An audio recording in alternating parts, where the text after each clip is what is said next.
So it's the burden of a convicted heart that I can't fix. And it's the absence of her smell and her touch that's been the hardest. When you lose the person you built your life around, the world can get very small. For 2 years, Weldon Long barely left his home, but one decision changed everything. Today, we meet Weldon. Welcome to Stories That Shape Us.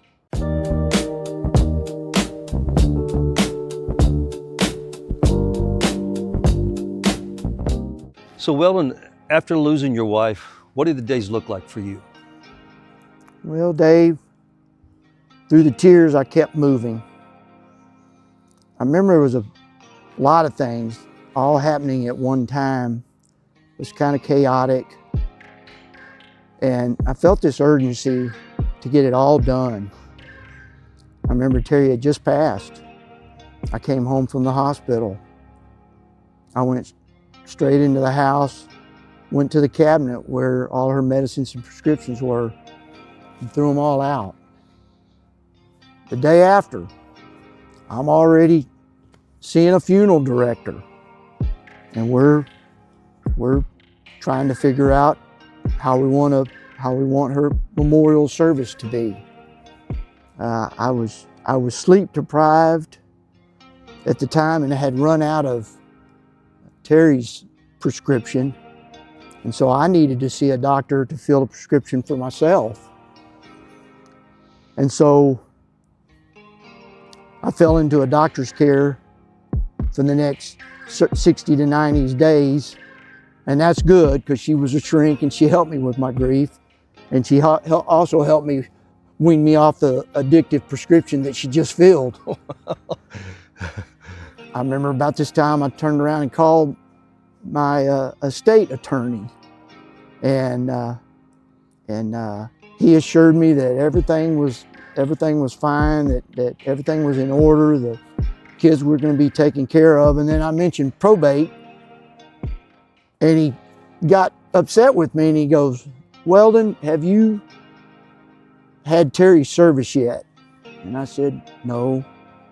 And he said, "Go away. You need to grieve Terry and remember y'all's time together."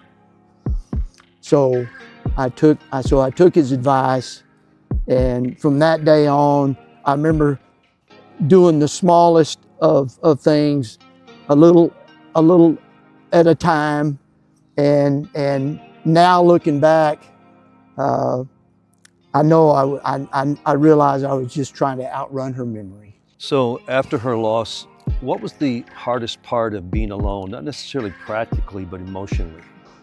I remember going into Terry's closet and bear hugging her garments just to get in hopes of catching a scent.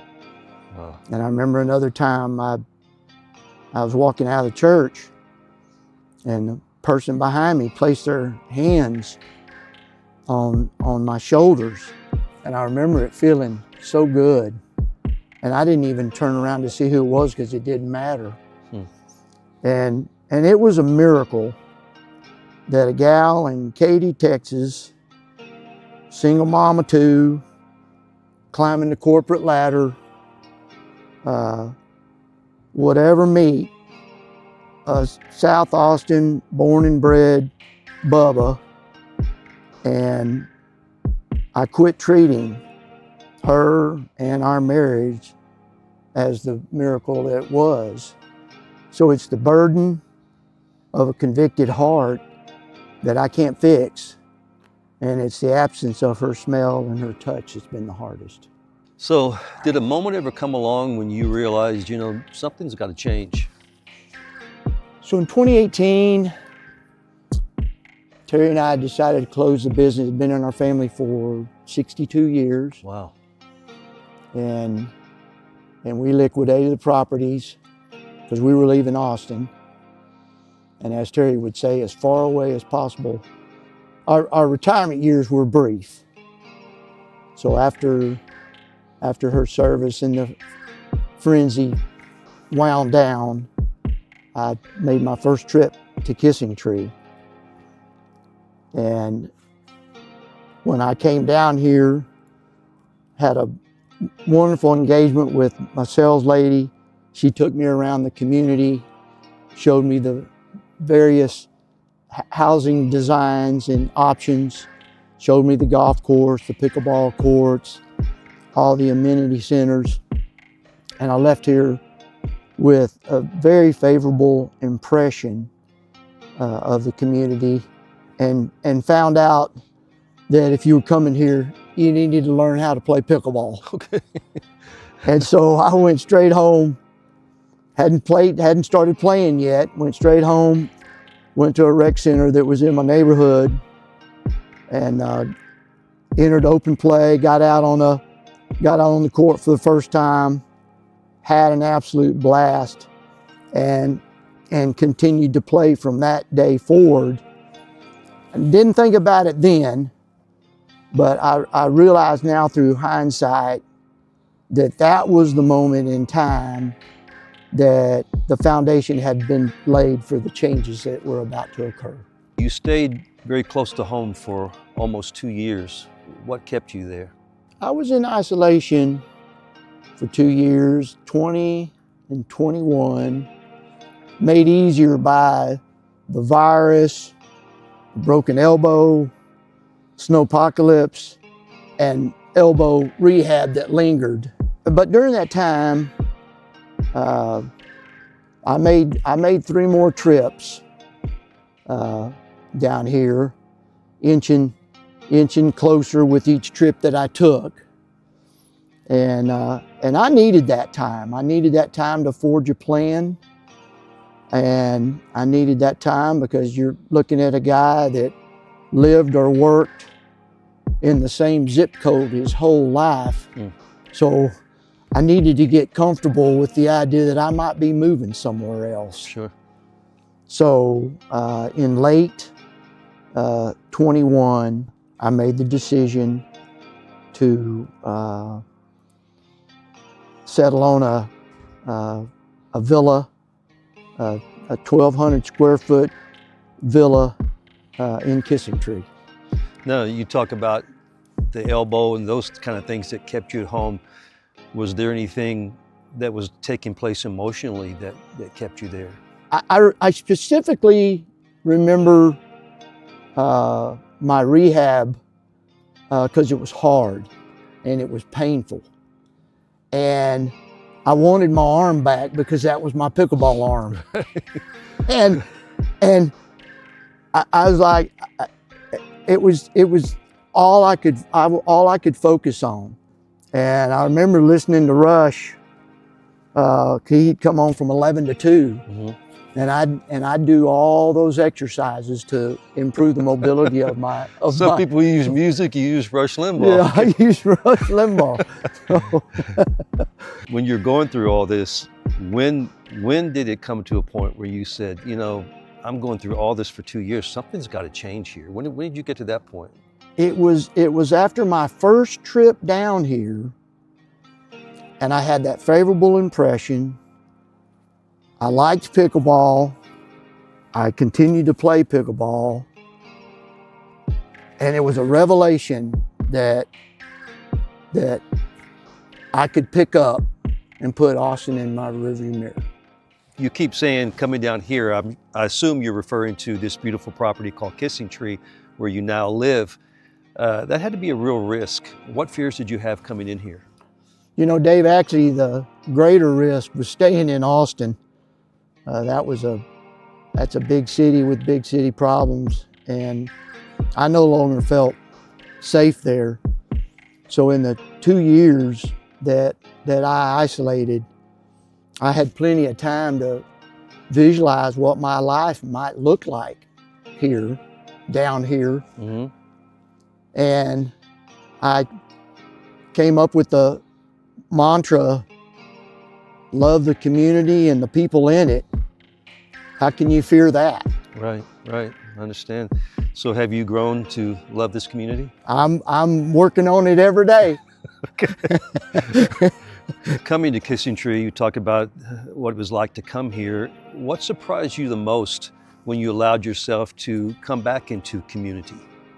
You know, as I began to get out and about the community and actually meet and engage people, I was very surprised by this universal attitude that time was precious, to live wide open and to be grateful for every moment. So I'm surrounded by a great bunch of people down here. After the loss of your wife and being alone for so long, when do you think that joy finally returned? Not fully, but genuinely. So I got here the new year of 23. I've only been here about 4 or 5 days, and I came up here to the mix to see the TCU Georgia National Championship football game. And I walked in and it was packed.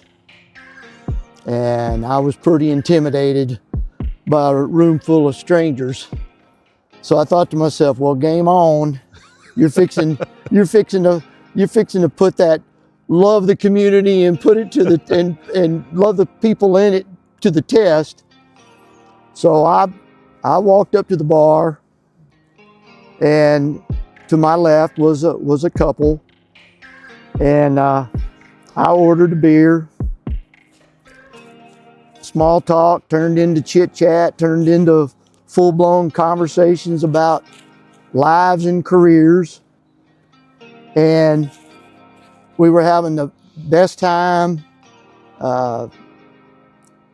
They were bantering back and forth. I could see they enjoyed each other, and I enjoyed seeing that, being widowed.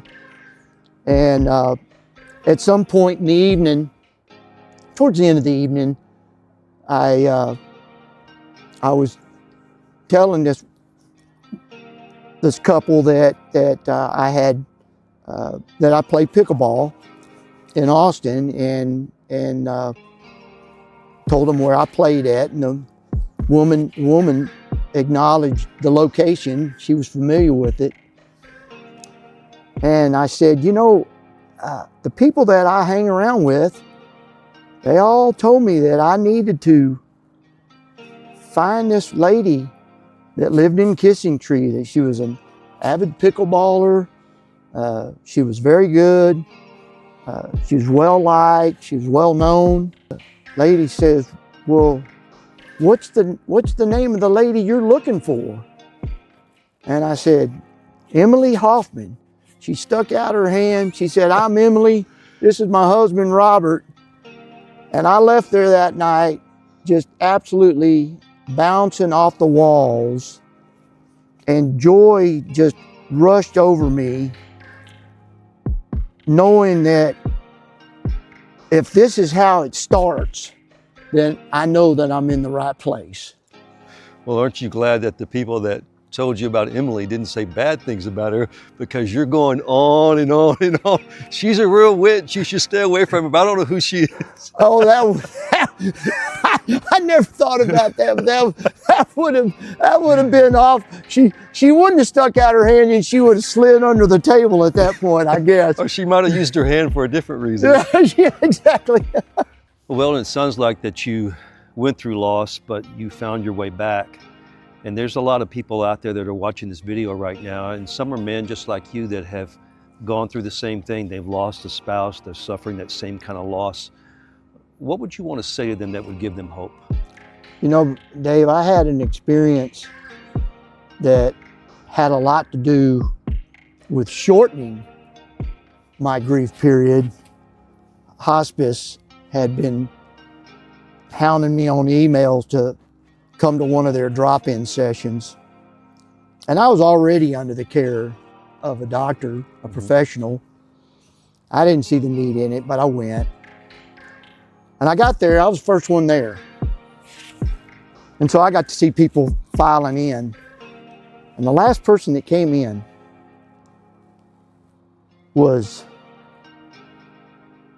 shoulders were slumped, head down, shuffling his feet. His hair looked like he had just stuck his finger in an electrical outlet.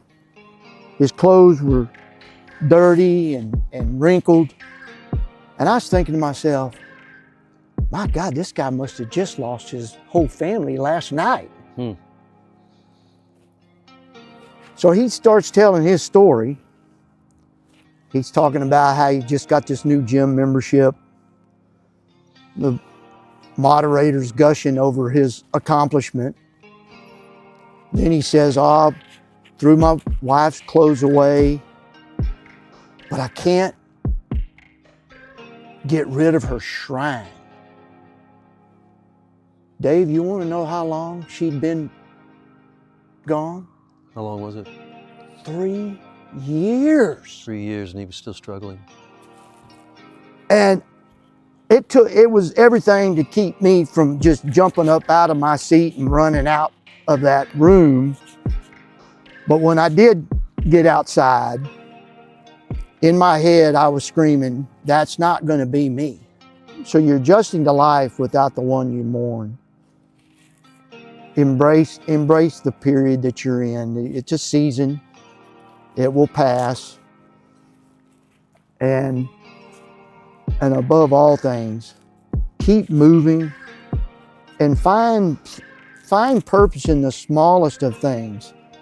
A simple greeting, holding the door open for somebody, making your bed when you get up in the morning. But when you're ready, move the kissing tree. So for the guy out there that is in your situation, would it be safe to say that you would tell them you can find purpose again? Oh, absolutely. The colors will come back. Right now, it's all grays and darks and blacks. And you keep moving, you keep finding purpose in the little things. You embrace the period you're in. One day it'll all be behind you, and you're getting on with your life, and all the colors are bright as they once were. Weldon's story reminds us that healing isn't forgetting, it's choosing to live again. Sometimes the bravest step forward isn't moving on, it's letting life back in. Grief doesn't mean life is over, it means that love was real. And choosing to live again doesn't dishonor the past, it honors it. If you've experienced loss, what helped you take your next step forward? Share your thoughts in the comments below. Your story might be the one to help someone else. For more powerful conversations like this, visit the Stories That Shape Us playlist. Real people, real moments, reminding us what truly matters.